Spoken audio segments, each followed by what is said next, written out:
Kia ora koutou.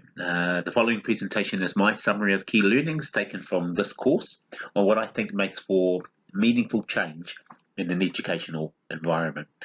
The theme for my presentation is taken from the Thomas the Tank Engine series, and that is because of my two kids. Both under 5 and they're big Thomas fans, but they remind me when explaining things, keep it simple. Now, for me, the two key factors that have the biggest impact and influence on significant and meaningful change in an educational setting is firstly teacher resistance to change. And that's founded in our initial teacher schema, which is our values and our beliefs that underlie our teaching practice and pedagogy. So, when a change initiative is introduced to an organisation, it can be, as Lefebvre, Richardson, Agreus, and Sean point out, it can be confronting and challenging for us as educators to cope with. Why? Because it puts us in a vulnerable position. Having our pedagogy and our teaching practice put up for public testing and scrutiny. And there's every possibility that that change might show or highlight that what we've been doing, maybe for years, has not been best practice, or that we've been on the wrong track. And that's a bitter pill for us to swallow as teachers. Now, what feeds that initial teacher schema is the second key factor that I think can influence success or failure for a change initiative, and that's the culture that exists within a learning institute.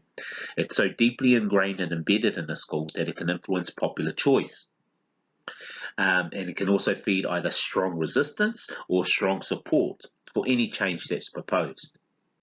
On the island of Sodor, I think some of these characters here represent some of the personalities that exist in our institutes that can have the biggest impact on either embracing or resisting meaningful change. So Barth says every school has a culture, some are hospitable, some are toxic. A school's culture can work for or against improvement or reform. So the first character I want to quickly touch on is a character called Duck. He's an older engine, hard-working, well-liked, and he comes from the Great Western Railway. Now that's significant because a lot of the original thought, innovations, and ideas around successful rail came from the Great Western Railway. So when you propose change to Duck, Duck will say, guys, as annoying as this might be, but it is genuine, guys, there's only two ways of doing things. There's a Great Western way or the wrong way. Now, that fixed mindset that exists amongst our staff. Well, if you're a leader of change in your preparation and planning, you need to anticipate your ducks on staff. You need to think about the best way to engage with them. You have to show respect for their values and their beliefs, but you can still come at them with data and evidence and open discussions about why change might be necessary. Because as Greenberg and Barron point out, unless teachers understand and appreciate the need for change, their interests in maintaining the status quo will take precedence over a willingness to accept change.